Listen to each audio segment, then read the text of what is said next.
Hello everyone, कैसे हो आप सभी। आई होप आप सभी लोग बढ़िया होंगे, बिंदास होंगे और अच्छे से स्टडी कर रहे होंगे।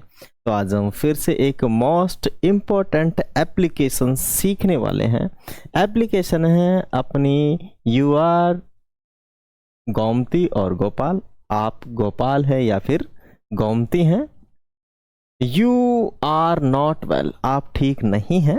वेल मानी ठीक, तो नॉट मानी नहीं, आप ठीक नहीं हैं। You have a stomach ache because you have uh, indications. You have because you have indications. Write an applications to your headmaster to grant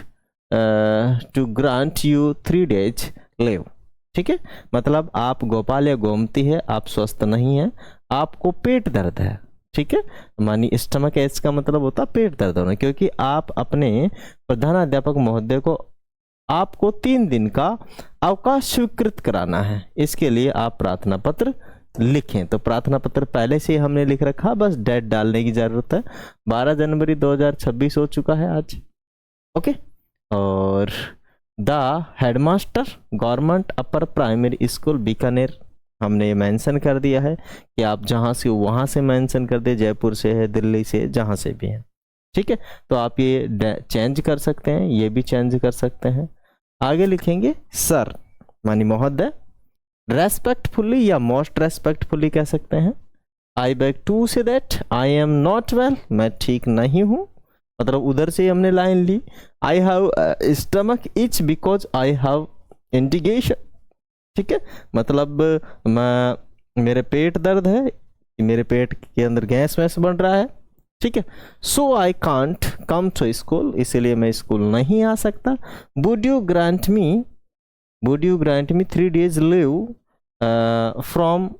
yes, तो आप सीधा लिख सकते हैं कि आप मुझे 3 दिन की छुट्टी दें, या फिर आप लिख सकते हैं इसके अंदर कि भाई इतने तारीख से इतने तारीख तक की आप मुझे छुट्टी दे दें। ठीक है, मानी would you grant me 3 days leave from 12 January to 14th January and obliged. ठीक है, तो इसका मतलब हुआ कि कृपया आप मुझे 3 दिन की छुट्टी जो आप दे रहे हैं 12 तारीख से 14 तारीख तक दें और स्वीकृत करें। ठीक है ना, क्या करें, स्वीकृत करें। ऑब्लाइज का मतलब होता है स्वीकृत करना। आगे लिखेंगे थैंकिंग यू योवर्स ओबीडियंटली, या आप तो गोपाल है या फिर गोमती हैं। ठीक है, और क्लास कौन सी है उसका आप नाम लिख देंगे, 6ठी में है, 7वीं में है, 8वीं में है। फिर से समझ लीजिएगा, यहाँ पे कुछ चीजें आई हैं। बिकॉज मानी बनना, रेस्पेक्टफुली मानी क्या होता है, आदर पूर्वक, बैग मानी मांगना, से मानी कहना, दैट मानी होता है कि, आई यानी मैं, और वेल मानी अच्छा, और हैव मानी रखना, स्टमक मानी पेट। ठीक है, और इच मानी होता है उसके अंदर, स्टमक इच का मतलब होता है पेट में दर्द होना। बिकॉज उसमें हो रहा है I have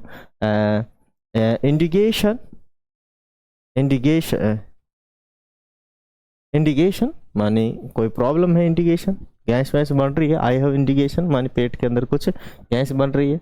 so I can't मानी कैन नॉट का मतलब होता है सकना नहीं या सकता नहीं, कम मानी आना, और वुड का मतलब होने देना कि भाई ये हो जाए, स्वीकृत हो जाए। ठीक है, ये सेल का ये, ठीक है, सेल का सूट, बिल का वुड है ना, बिल का ये बना हुआ है, बिल का वुड। ओके, जब क्वेश्चन से बनाएंगे तो बिल का वुड मतलब ये होने देना। ओके, मैं समझता हूँ आप सभी लोग अच्छे से समझ गए होंगे। वीडियो अच्छा लगे तो लाइक कर दीजिएगा, शेयर कर दीजिएगा एंड सब्सक्राइब कर लीजिएगा। थैंक यू, जय हिंद, वंदे मातरम।